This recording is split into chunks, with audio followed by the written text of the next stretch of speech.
Sala. Sim, bom dia, tá me ouvindo? Oi, bom dia, Odair, estamos sim. O Odair já esteve aqui conosco em outras ocasiões, sempre é muito bem-vindo, muito querido, muito obrigado, Odair, por ter atendido, atendido ao nosso convite. O Odair, ele é diretor da Escola e Service, deixa eu ver se eu acerto, Odair, é Instituto Cristão, peraí, eu vou falar certinho, tá? Um pouquinho. Instituto Cristão de ensino. Ai, pai, ontem eu estava lembrando, eu não lembro mais. A gente fica falando de SEBS, Instituto Cristão de Evangelismo do Espírito Não, Santo. É isso, não? não. Esse aí é o antigo. Antigo era assim, Instituto Cristão, não, Instituto de Capacitação do Espírito Santo, antigo, né? Sim, e hoje? Hoje é o meu nome permanece o mesmo, só mudou o significado das letras. Então ficou Instituto Cristão de Educação, Vida e Saúde. Ou quase igual, né? É, Quase. Ontem, Odair, nós tivemos aqui uma ex-aluna, mocinha né? falando que foi aluna sua, né? Foi uma bênção, a Nossa, vocês não Roberta. têm ideia, quem conheceu a Roberta, quem viu a Roberta quando chegou aqui no SEVES, não podia nem imaginar conceber a Roberta falar com alguém e muito menos numa sala, né? Então, realmente foi uma bênção aqui, ela saiu daqui transformada, né? Amém. Espiritualmente ela já estava muito bem, né? Uhum. Apesar de todas as lutas que ela teve, mas ela não conseguia se comunicar com ninguém. Ela cumprimentava a gente assim, você abaixava a cabeça, não olhava para a gente e não se aproximava. E agora você vê a Roberta falando, se desenvolvendo, nossa, Poxa, isso é muito bom. e como falando, e como, É, e em pouco tempo, né? Em pouco é, tempo, muito pouco tempo. Aliás, eu queria até pedir para você, antes de você começar a mensagem que você preparou, propriamente dito, que você falasse um pouco dos SEVES, né? É, nós estamos aqui com 66 pessoas, eu sei que até o final da reunião mais pessoas entrarão, então, se você puder falar um pouquinho agora, e depois no final, na finalização, ou até durante os dias, né, você colocar e colocando para as pessoas conhecerem o que é o ICEVES, enfim, nós vimos aí o resultado do trabalho do ICEVES, né, na Roberta não foi só com o ICEVES, ela passou pelo IAG também, mas o quanto essas escolas fazem bem para os jovens. Então, se você pudesse, então, também detalhar, porque algumas pessoas podem não conhecer, eu conheço, não sei falar o nome, mas eu conheço, viu? é. Já Então, esteve lá com a gente, já dormiu lá, né? se eu tivesse filhos, certamente estaria, mas certamente estaria nessas escolas abençoadas. Amém. Isso, isso pode incentivar aqui os pais, se eles conhecerem, vai ser uma bênção se você detalhar um pouco mais, tá bom? Eu vou Tá, deixar aqui antes que você fale, os nossos recadinhos de sempre, né? Eu gostaria que os irmãos mantivessem câmeras e microfones fechados, para que a reunião possa fluir bem e não ter interferências na gravação. Odair, os momentos que se seguem, então, são contigo, e à medida que você for achando interessante, então, falar dos SEVES, por favor, esclarece para a gente, tá bom? Deus te abençoe. amém. Primeiro, bom dia. Obrigado a todos. Obrigado pelo convite, novamente estar aqui. Desculpa que nem sempre dá para a gente estar aqui presente, né? Eu estou em viagem, eu estou aqui em São Paulo, na casa dos meus pais. A gente passa o fim de ano com eles aqui, né? A gente vem visitá-los. E então nem sempre dá para a gente ir lá quando está na escola, é bem atarefado, né? As atividades. Então nem sempre dá para a gente parar, porque esse é o horário que a gente já está de pé lá no SEBS também, com os alunos, né? Tudo começa lá às 5 da manhã. E também não vim preparado para falar dos SEBS, mas a irmã Rose até mandou uma mensagem para mim aqui, né? Então, a partir de amanhã, domingo, eu faço um videozinho, uma coisinha a mais para poder falar mais e vocês poderem ver. Posso falar aqui agora, né? Mas vocês podem ver também com fotos e testemunhos. Bom, o ICEBS é o Instituto Cristão de Educação, né? Então vai falar sobre educação. O ICEBS vai cuidar da parte educacional dos alunos. Vida, né? e saúde, porque vai ter que lidar com a vida dos alunos, e também nós temos o objetivo, porque a escola também é uma escola prepara os alunos para a área de tratamentos naturais de saúde, né? E, e também a gente quer futuramente começar uma clínica, né? Clínica não, um recanto, já tem nome, chama Renoves. Tem o ICEVES e o Renoves. O Renoves é Recanto Natural de Orientação, Vida e Saúde. Então a gente quer preparar alunos para que possam atuar nesse recanto. E futuramente, se Deus permitir, né, a gente abrir esse recanto para poder estar recebendo pessoas. Muita gente quer ir para lá, muita gente liga, muita gente ali da Redondeza, né, que mora por ali, quer ir lá, liga para lá e fala assim, eu já posso fazer tratamento, e a gente não tem condições de receber, né, porque a gente precisa preparar uma estrutura para poder receber essas pessoas para poderem serem tratadas, né? E a gente tem orado para que Deus envie como se diz, pessoas, né? Porque na obra Deus sempre sustenta. Nós precisamos de pessoas. Tem aqui, eu vi aqui na sala que já tem aluna aqui, futura aluna da quinta turma. Nós estamos já na quarta turma, já se formou a quarta turma agora em novembro, e a quinta turma começa agora já em março. Tivemos uma procura muito grande, né? A gente recebe no máximo 15 alunos, né?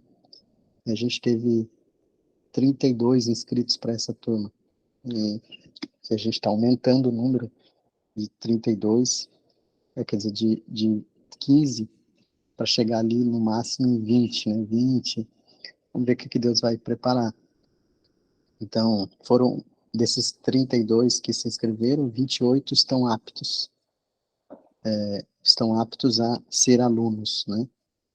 De acordo com a faixa etária. E então a gente vai ter ainda alguns que não vão poder participar dessa turma, né? Então a gente já divulgou a primeira lista, né?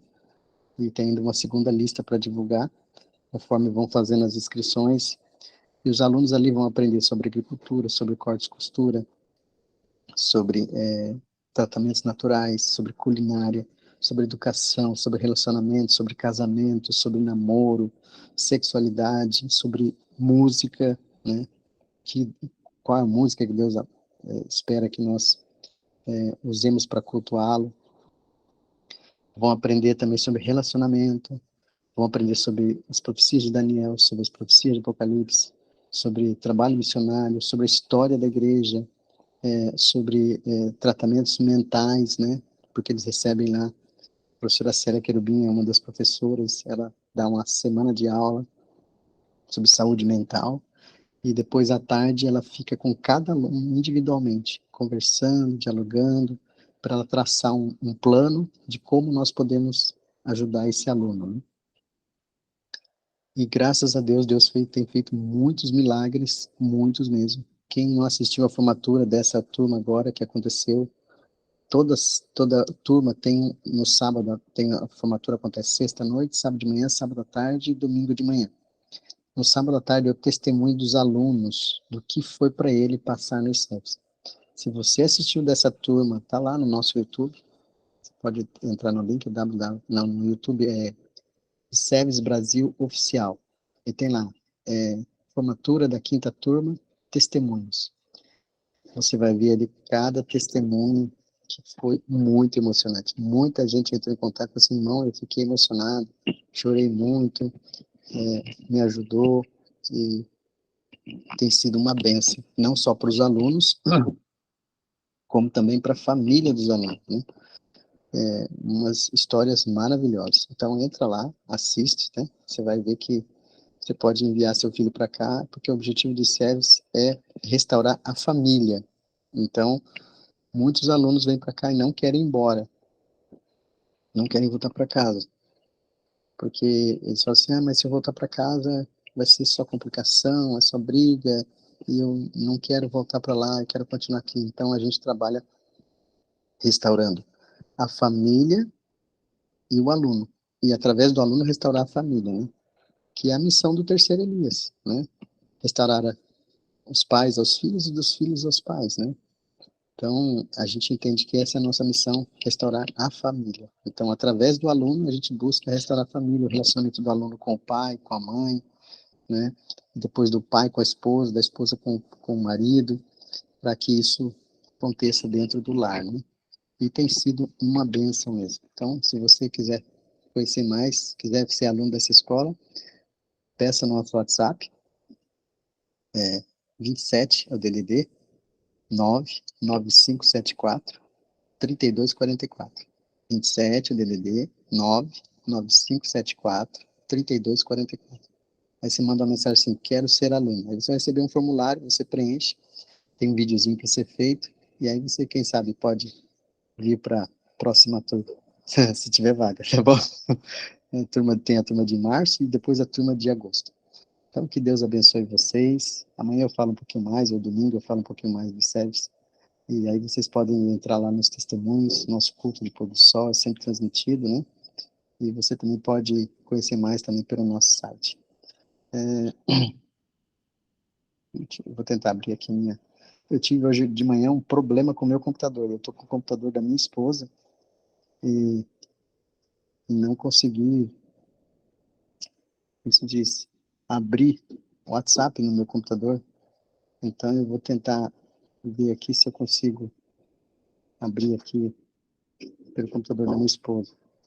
Eu queria saber se vocês estão visualizando o PowerPoint, que agora eu não vejo mais vocês e não... Sim, estamos vendo. Está na tela toda? Sim, tá a tela cheia. Então tá bom. Então que Deus abençoe a irmã Judite, irmã Marcos, que esteve aqui nos visitando, né? Deus abençoe vocês, abençoe essa sala, e que esse fim de semana a gente possa conversar um pouquinho mais. Eu só queria saber, antes de orar, quantos aqui já assistiram alguma apresentação minha aqui na sala, com exceção da irmã Judite e o irmão Marcos, né, que já assistiram. A irmã Judite, se ela está vendo a tela aí, só fala para mim aí Sim, eu estou vendo a tela. quantos aí que apresentaram que já assistiram, para eu saber sobre o que eu vou falar. Eu já preparei algumas coisas, mas tem uns assuntos que eu acho importante, que eu já falei aqui na sala, mas de repente tem pessoas novas que não assistiram, né? E aí eu posso estar reprisando alguma coisa para essas pessoas também terem acesso, né? Depois a irmã Judite me dá uma posição sobre isso. Bom, Algumas pessoas estão se manifestando aqui no chat, dizendo já assisti, mas assim, a gente aprende pela repetição também, tá? Fica à vontade, viu? tá bom. Então, vamos orar e vamos começar, né? Aqueles que puderem se ajoelhar, vamos orar. Bondoso Deus e Pai, graças te damos porque o Senhor é bom e a tua misericórdia se renova a cada manhã. Agora aqui reunidos, Senhor, queremos pedir a tua bênção para o estudo que vamos fazer, e que a tua mensagem seja dada e que possamos compreender os momentos que estamos vivendo. Nós pedimos a tua bênção sobre os pedidos aqui apresentados, sobre também os agradecimentos, possamos ter sempre um cântico no coração, te agradecer em nome de Jesus. Amém. Bom, então vamos lá. Quantos de vocês gostam de uma história? Eu amo história, né? Ontem à noite eu fui fazer meus filhos dormir, né? E eu deitei com eles, na cama com eles, né? E eles, cada um ficaram do meu lado. Eu falei assim, vamos contar uma história. E eu comecei a contar uma história para eles. E eu gosto de contar a história da Bíblia e depois fazer adendos, né? Colocar a história real, né? Entre nós, para eles entenderem como que isso pode estar acontecendo hoje, né? E aconteceu lá na Bíblia. E aí eu sempre termino a história, assim, na parte mais legal. E aí ele disse assim, pai, conta o resto. Eu disse, não, filho, amanhã a gente conta o restante. Aí eles ficam querendo saber a história, né? E hoje nós vamos começar uma história, mas fiquem tranquilos que a gente vai terminar essa história hoje, se der tempo, né? E o que que essa história tem para nos contar, né? Que é uma história dentro da história. E o que que faz uma história ser gostosa de se ouvir? Primeiro, o ideal é que ela seja real, seja verdadeira, né? Segundo, que ela tenha um começo, um meio e um fim. E nós sempre gostamos, né? Sempre fomos condicionados de que a história deve terminar bem, terminar com um final feliz, né? Hollywood sempre coloca que, né, o vilão sempre perde no final, né? E essa é a história da Bíblia. A Bíblia, o vilão vai perder no final, né? E o, o herói vai acontecer e ele vai vencer e aqueles que estiverem do lado dele vão estar com ele. Então, eu amo história, meus filhos também gostam de história. A gente está sempre contando história para eles, né? Nessa viagem que a gente fez agora para São Paulo, né?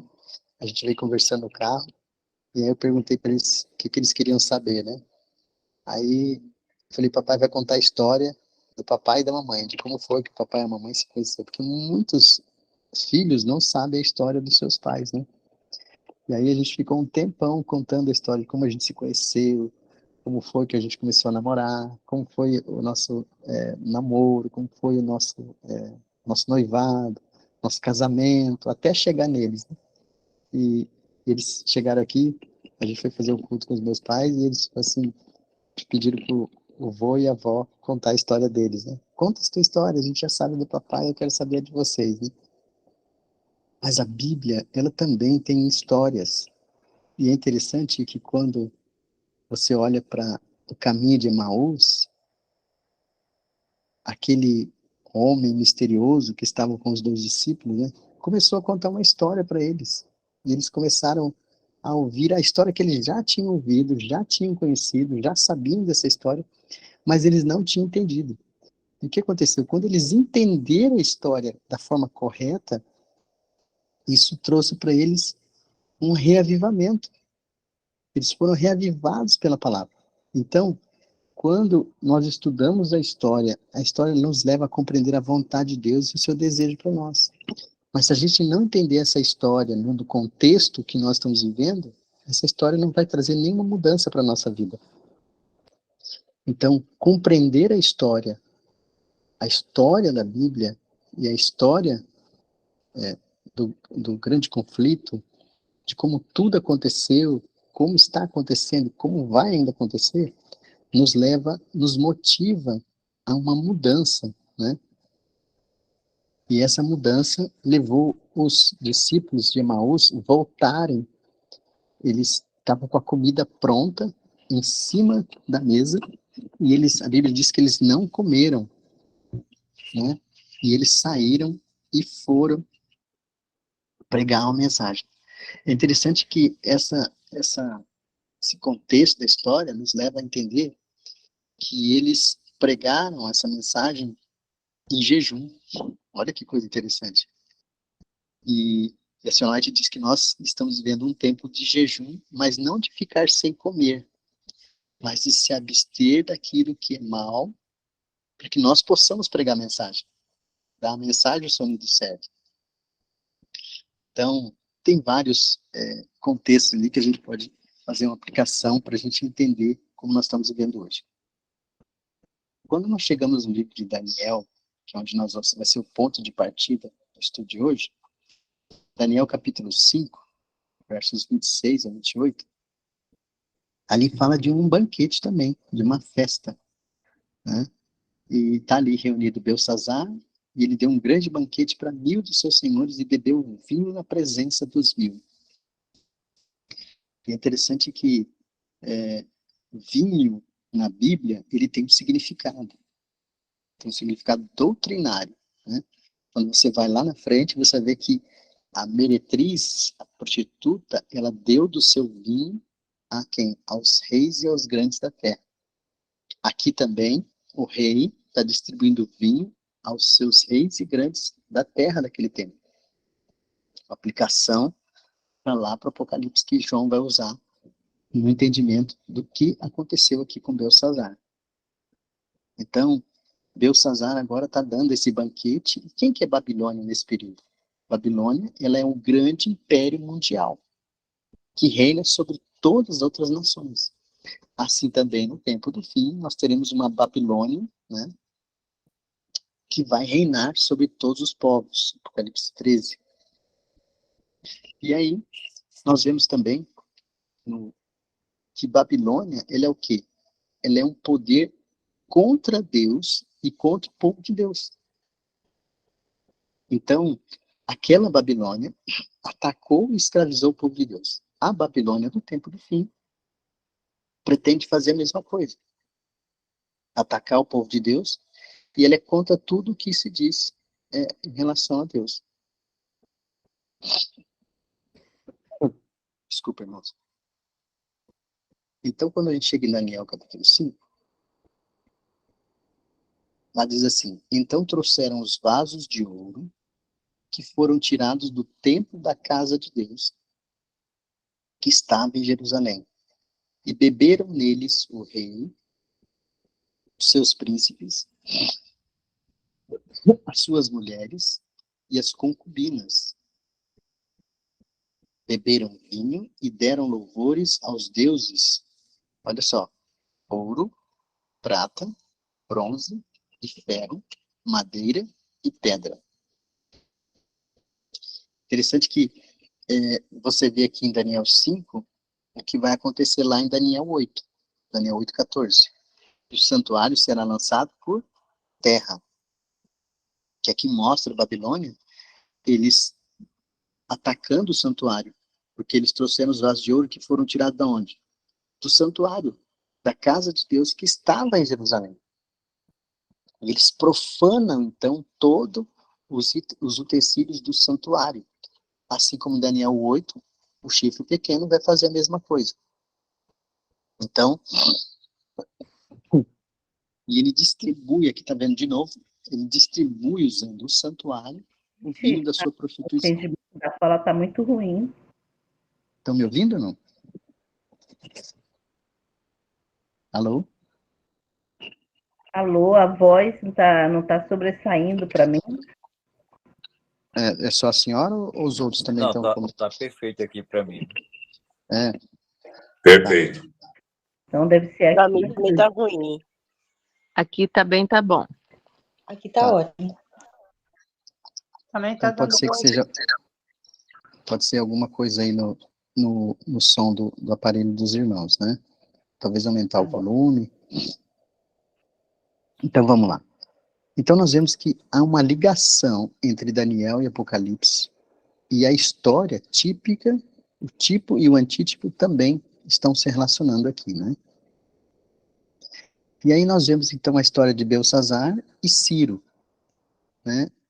Nós vemos aqui que Belsassar então está todo orgulhoso, achando que ele ele é intransponível, de que eles estão seguros dentro da cidade, que os muros protegem a cidade, que o rio protege a cidade, o rio alimenta toda a cidade, e eles não têm problemas de alimentação, então eles estão seguros, e isso leva ele a um orgulho. E esse orgulho vai preceder a queda dele mesmo, né? Então nós vemos lá em Isaías, queria que você abrisse a sua Bíblia, em Isaías 44, versos 26 e 27, porque lá vai falar sobre esse acontecimento, bem antes dele acontecer, em torno de 150 anos antes. Então lá diz o seguinte, Deus falando, né, que confirma a palavra do seu servo e cumpre o conselho dos mensageiros, que digo a Jerusalém, tu serás habitada, e a cidade de Judá sereis edificadas, e eu levantarei as suas ruínas. Então Deus está prevendo que no período quando Jerusalém foi escrava, Jerusalém foi tirada, né, e o povo foi escravizado, Deus está falando que vai voltar a habitar em Jerusalém. E é interessante você observar isso, que o mundo evangélico pega esse texto e ele faz uma aplicação futura. Eu não sei quantos de vocês já estudaram sobre o terceiro templo. Então eles estão preparando tudo, Israel, a parte da Europa e os Estados Unidos entendem que o Messias virá para reinar no templo, e o templo é Jerusalém. É por isso que eles estão se preparando, construindo tudo, restaurando tudo para restaurar o terceiro templo, que é onde o Messias, o falso Messias, vai reinar e as profecias vão se cumprir de forma literal. Então, o Messias vem, para se tornar rei em Jerusalém, para julgar as nações, né? E para condenar os que rejeitam a mensagem, o mensageiro do Messias desse tempo. Então, eles estão aplicando isso a um futuro. Eles já construíram um candelabro, o candelabro custou acho que $1 milhão, uma coisa assim, já está lá em praça pública, construído, numa redoma de vidro em Israel. A roupa do sacerdote que eles construíram para o uso, né, custou em torno de R$800 mil, só a roupa do sacerdote. É feita de acordo com o que está na Bíblia. Eles estão à procura de uma novilha ruiva, né, vermelha, que chama novilha vermelha, né, perfeita, porque a novilha vermelha é quando se faz a consagração do santuário. E eles estão rodando o mundo, já encontraram uma, acho que nos Estados Unidos, que está de acordo com o que a Bíblia descreve como deve ser, né, para então eles fazerem o sacrifício dessa novilha vermelha, né, ruiva, para começar as atividades no santuário. Estão tudo preparando para isso. Nós sabemos que isso não é bíblico, não é assim, mas o mundo evangélico entende dessa forma. Que te digo a profundeza, seca-te e secaria os teus rios. Então, o que aconteceu com Deus secou os rios, para quê? Para Ciro, pastor, né, entrar e libertar os cativos de Babilônia, né? E ali Deus confirma isso, e acontece isso, quando aparece lá em Isaías 45:1, né? Olha o que diz lá. Diz ao Senhor, ao seu ungido, que é Ciro, a quem tomo pela mão, para abater as nações diante da sua face, e descingir os lombos dos reis, para abrir diante deles as portas, e as portas não se fecharão. Então, quem vai adiante não é Ciro, é Deus quem vai adiante, é Ele quem vai deixar os portões abertos, para que Ciro possa entrar. Não é uma estratégia militar, né? Então, Cristo vai fazer secar os rios, Deus vai fazer secar os rios. E o que acontece? Acho que Flávio José comenta que o cavalo de Ciro, ele entrou no rio e não conseguia sair, no rio Eufrates. E os soldados sabiam que Ciro gostava muito do seu cavalo. E eles então começaram a desviar o curso do rio para que eles pudessem tirar o cavalo de dentro do rio. E quando eles desviaram o curso do rio para tirar o cavalo de dentro do rio, eles viram que os portões estavam abertos. E então Ciro falou assim, é por aqui que nós vamos entrar. Então a glória não fica para o homem, né? Fica para Deus, porque foi Deus quem permitiu que isso acontecesse. Não foi uma estratégia militar, né, montada e preparada com antecedência. Foi Deus que conduziu a história para que Ciro pudesse, então Deus fez secar os rios, para que ele pudesse entrar em Babilônia e libertar os cativos. Em Daniel 5:5 diz assim, na mesma hora em que apareceram uns dedos na mão de um homem que escreviam de fronte ao castiçal, na caidura da parede do palácio real, e o rei via da parte da mão que estava escrevendo. Então, quando Ciro chega e entra na cidade, a mão começa a escrever lá na parede, mostrando que aquele reino agora está encerrado, né? E a Bíblia diz que os lombos de Belsazar tremeram, né? Não ficou sobre ele. Ele realmente, teve ali ele ficou com tanto medo que teve até uma diarreia, né? E aí Daniel foi chamado. O Senhor diz que tudo isso aconteceu numa noite, né? Daniel foi chamado e Daniel vai explicar o que estava escrito na parede. A Senhor diz que quando Daniel explicou o que aconteceu e deu a sentença para o rei Belsazar, as portas do salão foram abertas e então entraram os soldados de Ciro e mataram a todos que estavam no salão, menos Daniel. Daniel permaneceu vivo, porque o rei já tinha ouvido falar sobre Daniel, e os soldados também já ouviram falar sobre Daniel, o que Daniel tinha falado sobre Ciro, né?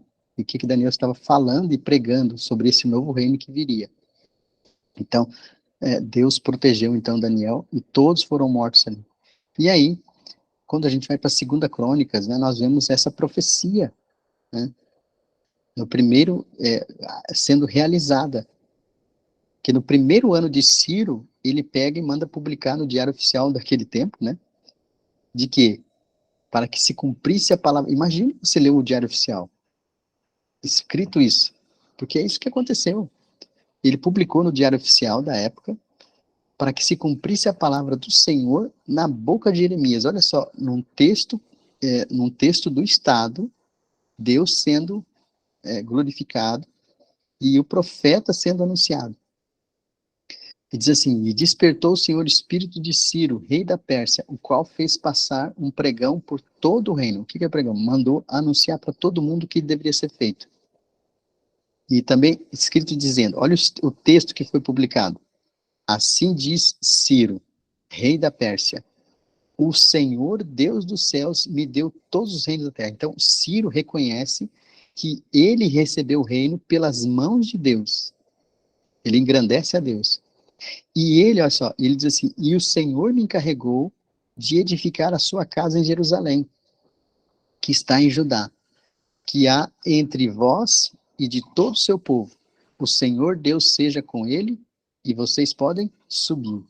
Então, Deus usa Ciro para um Estado, para promulgar uma lei, para que o povo possa reconstruir o templo e a cidade. E Ciro exalta, então, a Deus, e exalta o profeta, né, apresentando o que Deus pediu para eles fazerem.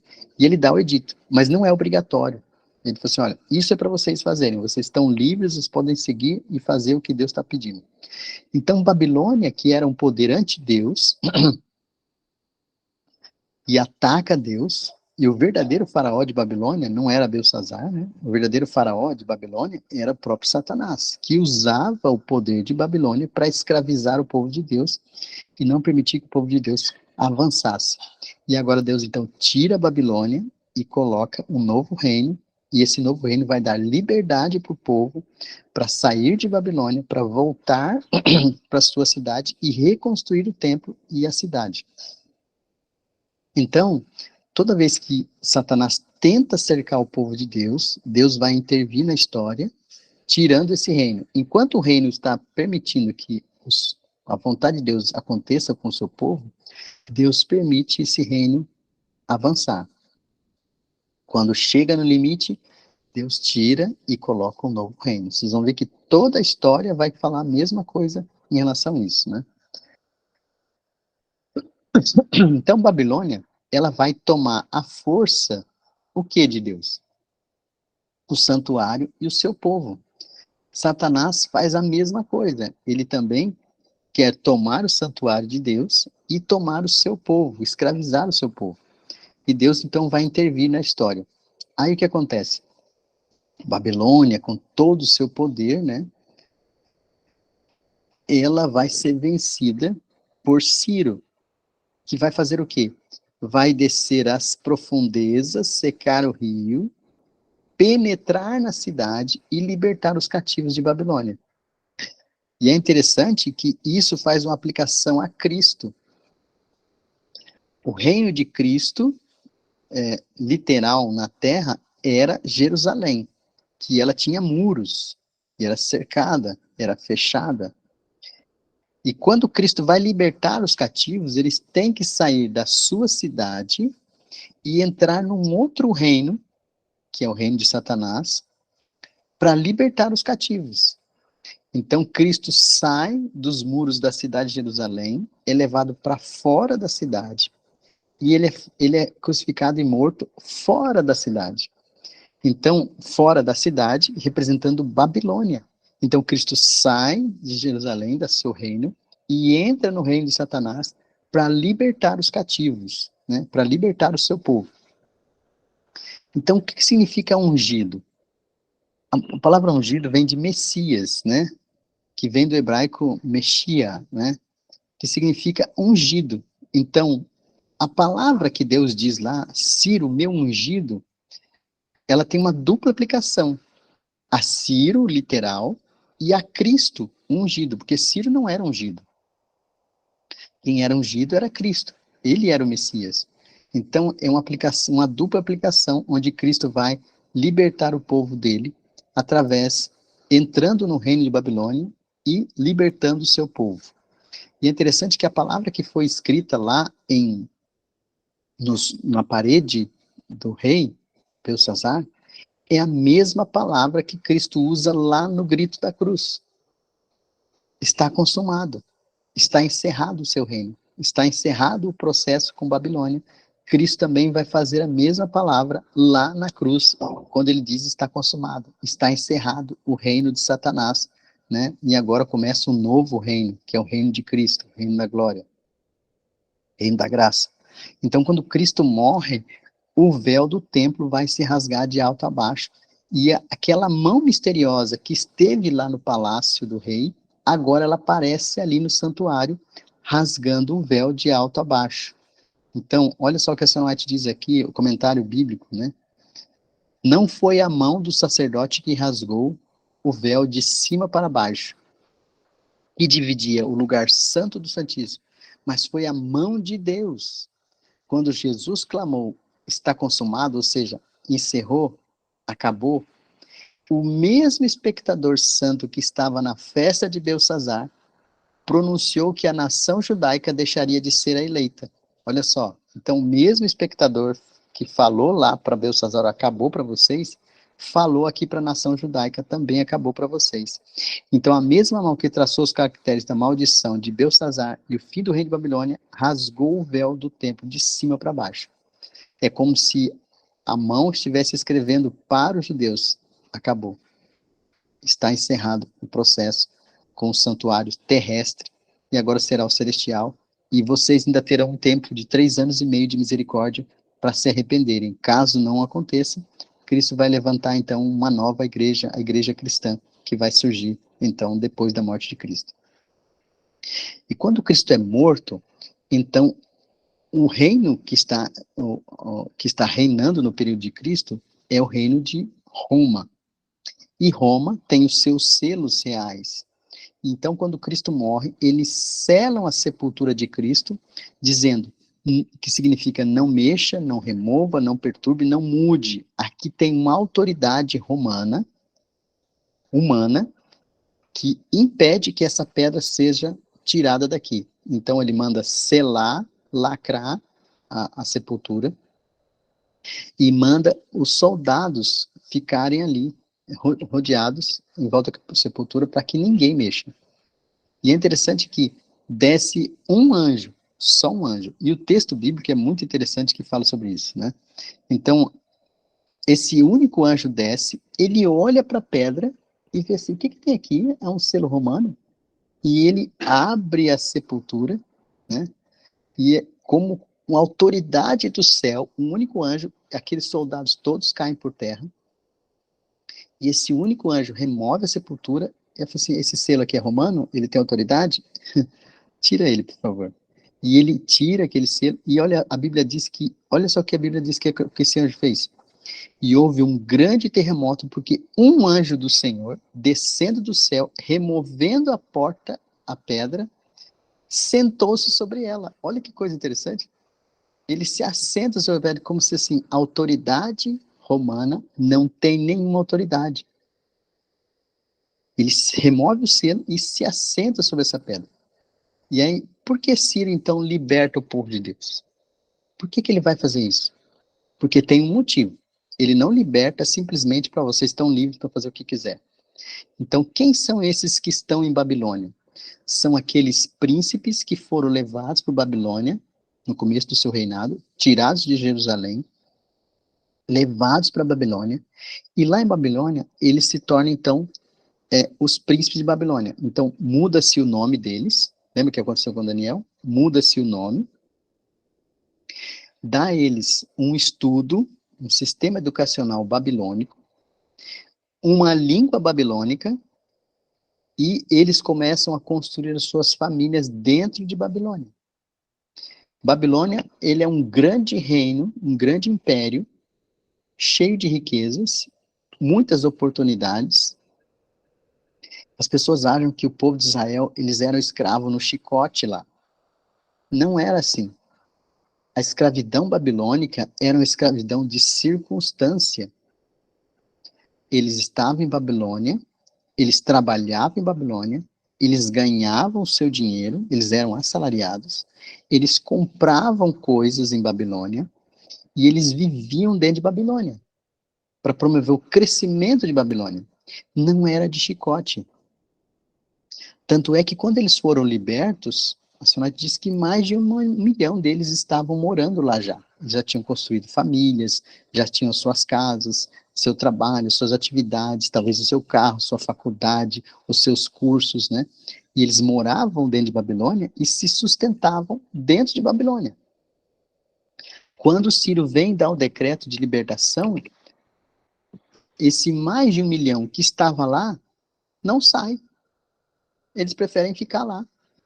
Porque a gente tem uma ideia de que a escravidão era no chicote, não era assim.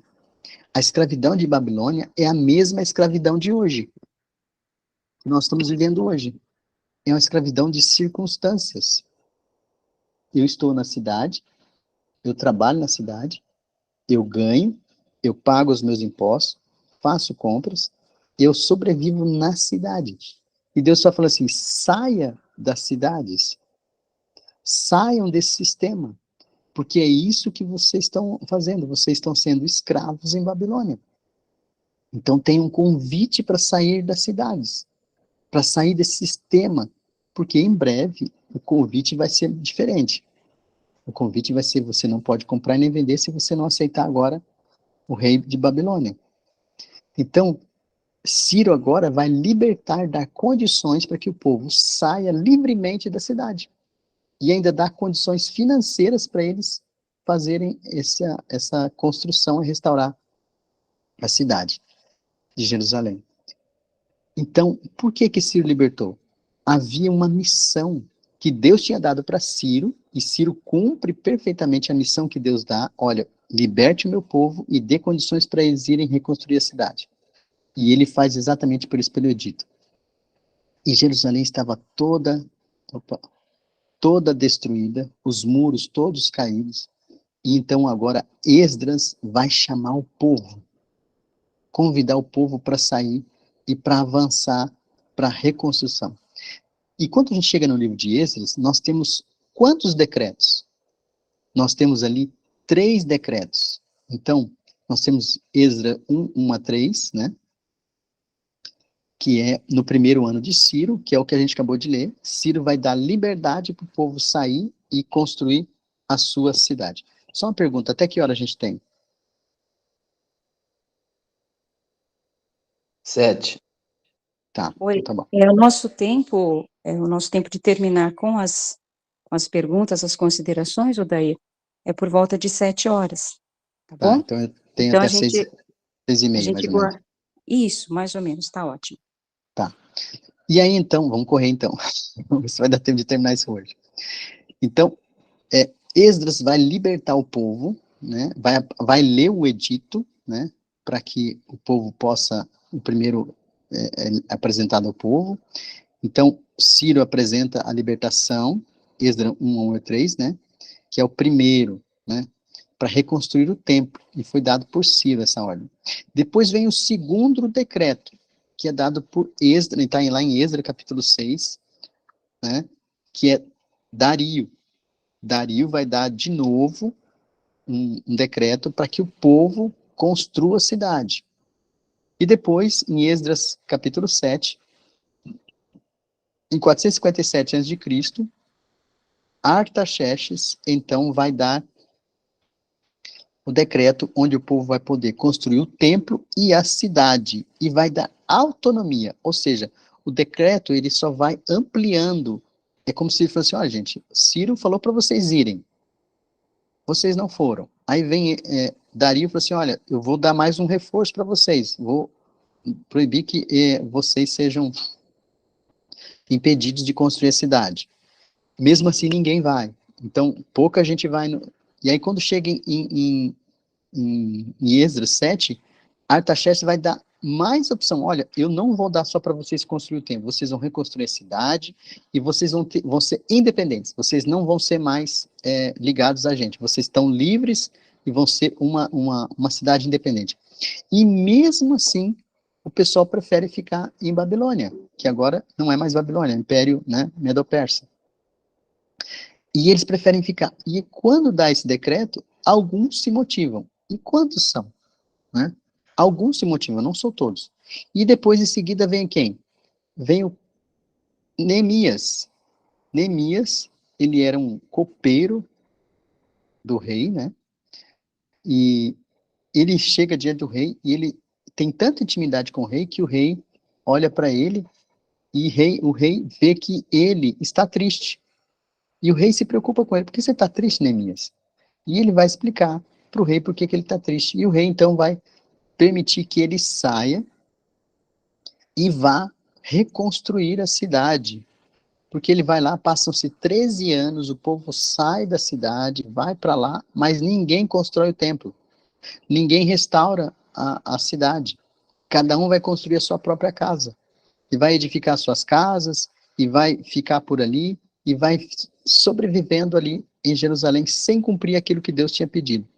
E Neemias, passado 13 anos, vai visitar a cidade, vê que está tudo abandonado daquele jeito, e ele volta e pede então para o rei, e o rei dá tudo para ele, financiamento da Caixa Econômica Federal, dá para ele segurança, dá para ele a polícia militar, para estar com ele, para proteger, e dá todo o suporte para que ele vá lá e construa. Mas você fala, Neemias, mas você vai, mas você volta.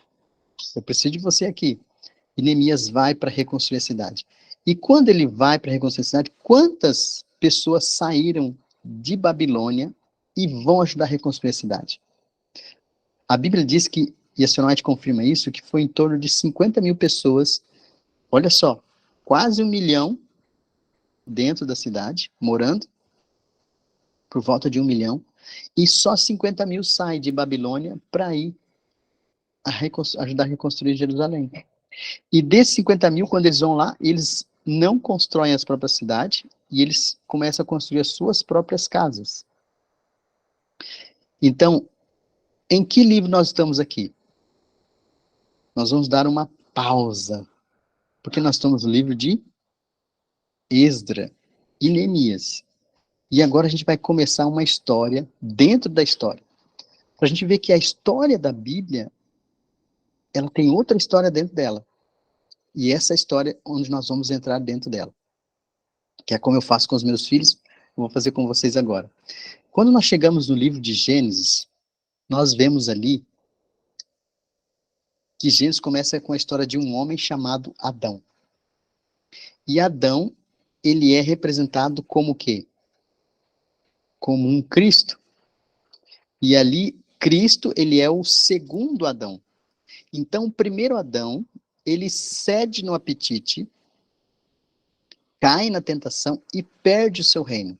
O segundo Adão, ele vem, vai vencer o apetite e vai restaurar o seu reino. Quando chegamos no livro de Êxodo, que é o próximo livro, nós vamos ver que a história, dentro da história, ela conta outra história. Como é que é isso? A gente vai entender. Então, em Gênesis nós encontramos um Adão, que é o primeiro, e tem um segundo Adão, que representado pelo Adão, é Cristo. Quando nós chegamos no livro de Êxodo, o que conta a história do livro de Êxodo? A história do livro de Êxodo fala de um decreto de morte para crianças com menos de 2 anos de idade. E o personagem principal no livro de Êxodo é quem?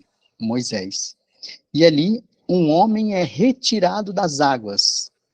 E quando ele sai das águas, ele sai depois, né? Ele vai viver 40 anos no Egito e depois 40 anos no deserto.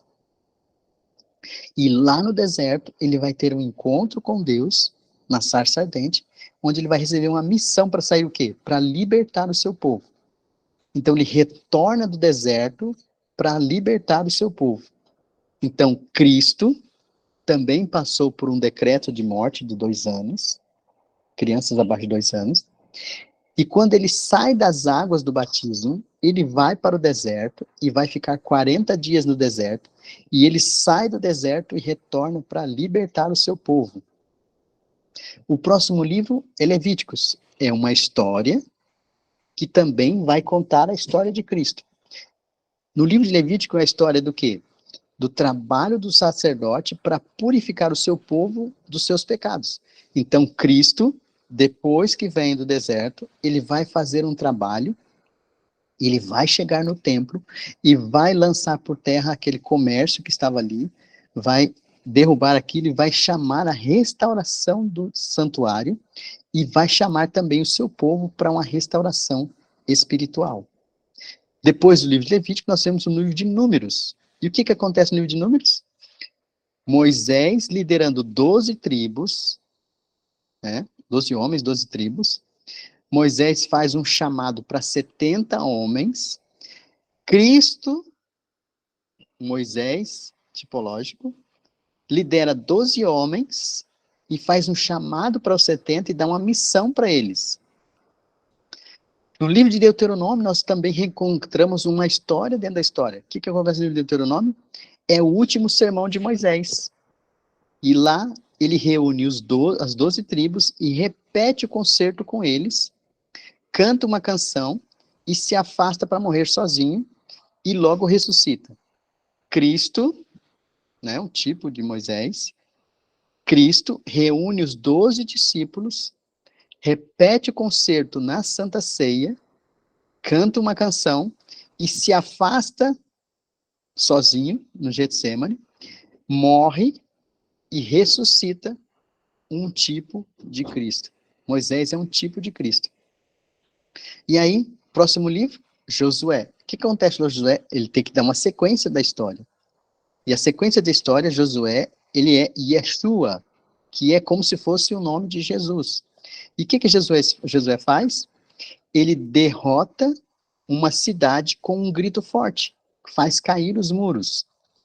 Cristo, na cruz, dá o seu brado de vitória, e esse brado de vitória de Cristo na cruz derrota e derruba a cidade de Babilônia, como se a Babilônia é espiritual, e o reino de Satanás cai por terra, e ele perde o seu poderio.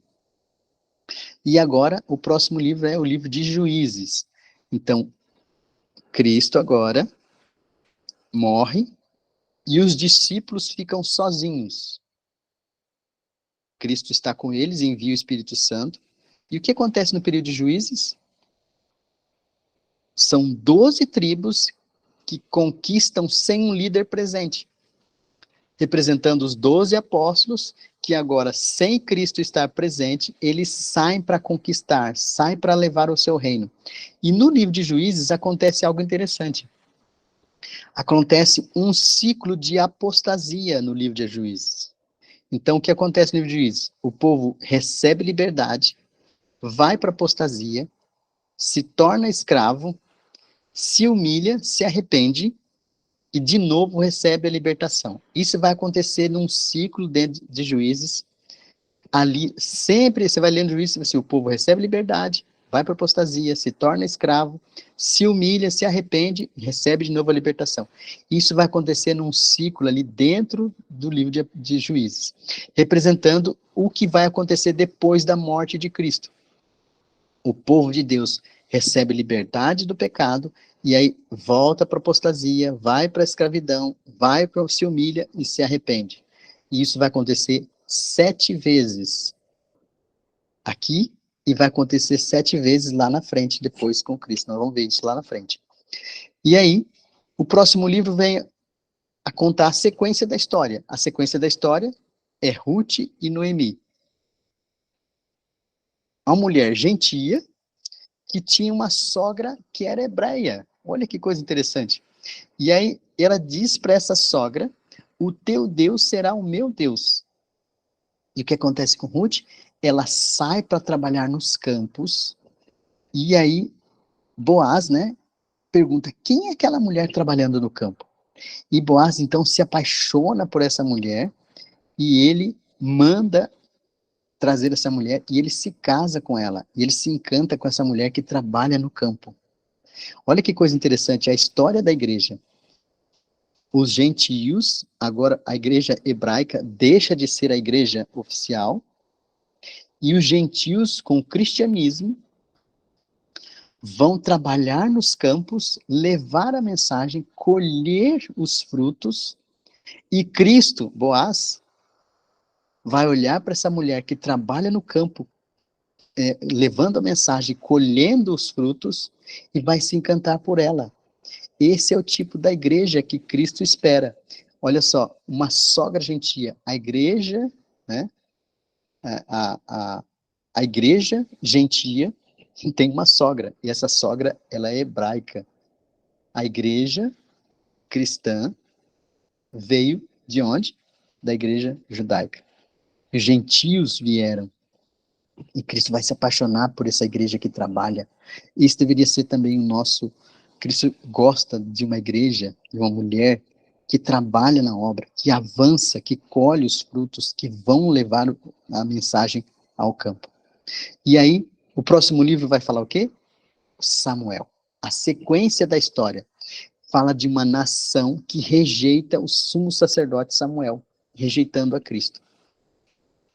Para ter o quê? Um rei sobre eles. E olha o que vai acontecer na sequência da história do cristianismo. Lembra do ciclo de apostasia, liberdade, apostasia, escravidão, humilhação, liberdade de novo? Então agora o povo, após o período ali dos discípulos, passam-se os discípulos, morrem todos eles, João morre por último, e agora o povo entra num processo de decadência. Então o rei agora vai ter autoridade sobre o sacerdote. A fusão, então, da igreja com o Estado. Então, agora vocês vão ver Constantino, né, depois dos discípulos, vai fazer a fusão entre igreja e Estado. E o povo vai entrar num processo de apostasia. Não mais lidera sobre ele Cristo, os profetas, mas agora o Estado vai reinar sobre eles. Esse que vai falar o livro de Samuel. Em 2 Samuel, olha só, de 1 Samuel até Crônicas, Reis, o que acontece ali? É um período que descreve o período de apostasia de Israel. Então, Israel vai ter liberdade, vai para a escravidão, vai se humilhar, vai se arrepender, vai receber liberdade de novo. E esse vai ser um ciclo vicioso que vai acontecer desde Juízes até 2 Reis. E quanto tempo vai levar isso? Olha que coisa interessante. Quando nós olhamos para essa história desde lá de trás até chegar aqui, sabe quanto tempo vai levar? 1260 anos. Isso quer dizer que o próximo livro, depois de 2 Reis, ele tem que levar a gente a um acontecimento dos 1260 anos proféticos. Tem que levar a gente, então, a 1798. Então, o próximo livro ele tem que ter uma relação direta com os acontecimentos do final dos 1260 anos.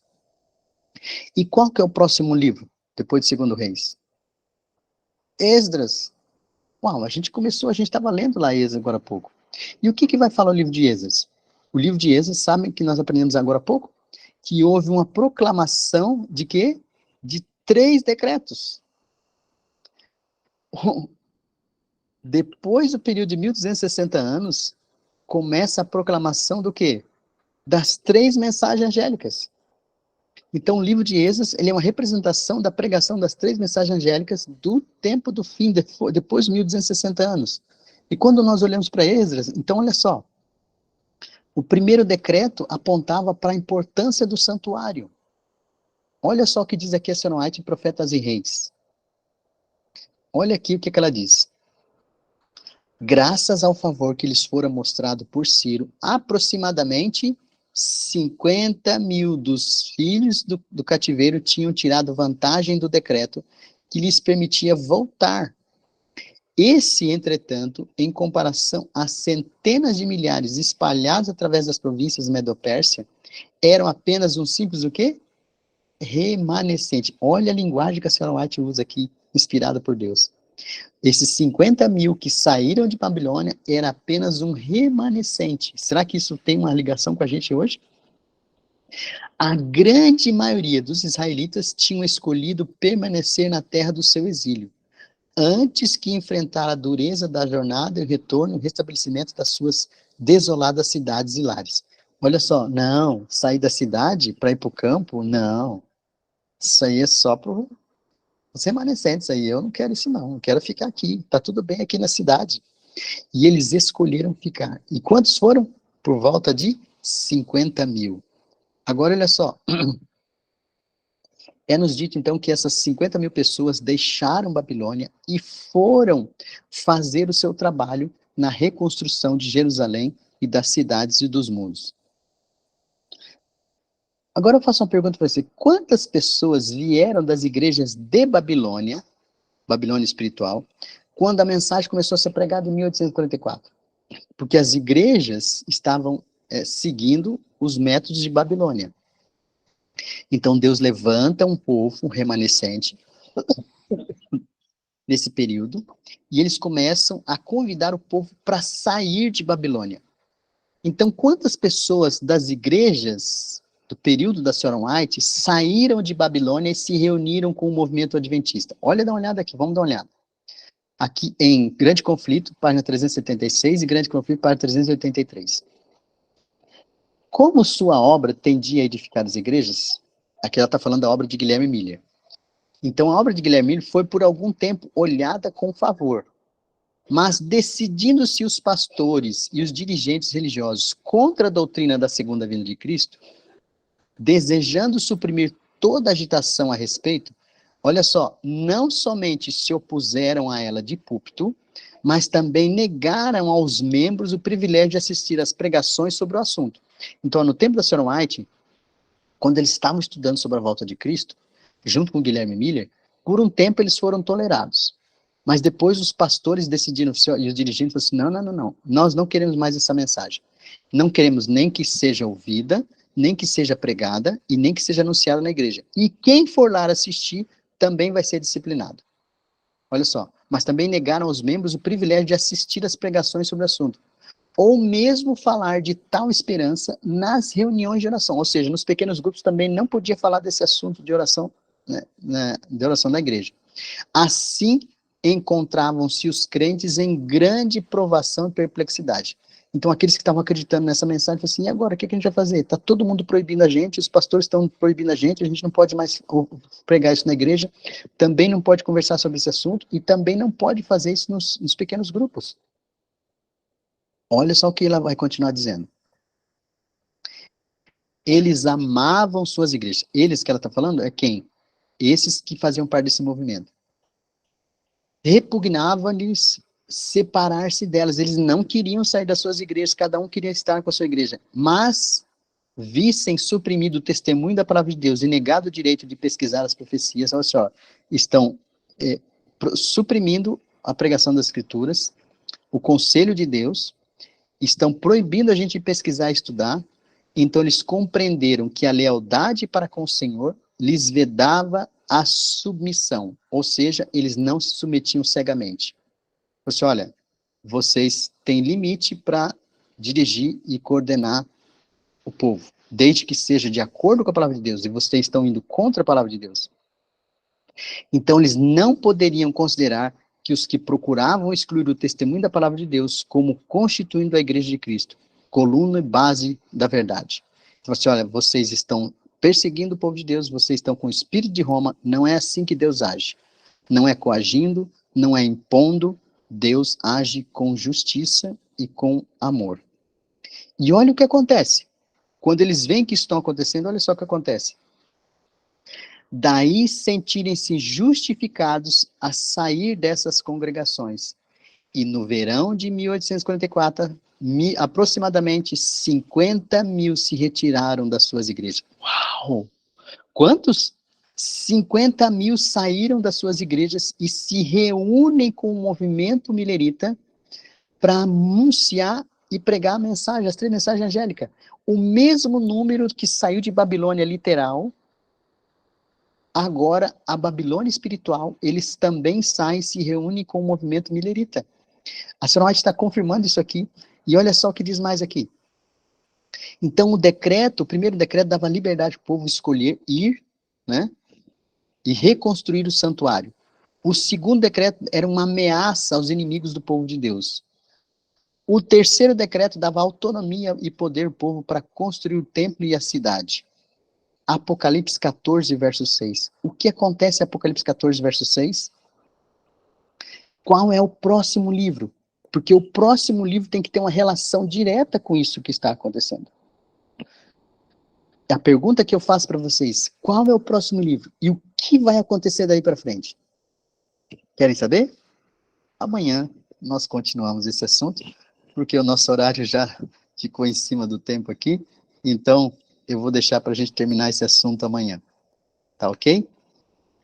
Até aqui, nos ajudou o Senhor e que Deus nos abençoe. Se alguém tiver alguma pergunta, agora acho que não sei como é que funciona agora, se é... Odair, faz uma oração final para a gente, depois a gente passa então para as perguntas. Tá bom. Então vamos orar. Poderoso Deus e Pai, grande Criador da história, a história que nós vimos na Bíblia, Senhor, ela tem uma relação direta conosco. E tem uma relação direta com o plano da salvação, e ela tem outra história dentro dessa história. E assim como os discípulos em Emaús, quando eles entenderam a história que estava dentro da história que eles já tinham ouvido, eles deixaram tudo, fizeram um jejum, uma reforma de saúde, e foram pregar o evangelho aos outros. Que nós possamos entender e compreender esta história e nos dar uma motivação para avançar e pregar o evangelho a toda tribo, língua e nação, para que possamos ver Jesus voltar em glória e majestade. Nós te pedimos essas bênçãos sobre todos que estão aqui assistindo ao vivo e que assistirão também depois gravado. Em nome de Jesus oramos. Amém.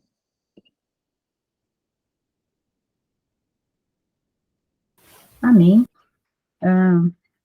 Às vezes a gente não entende direito quando o sábio Salomão disse: nada há de novo debaixo do sol.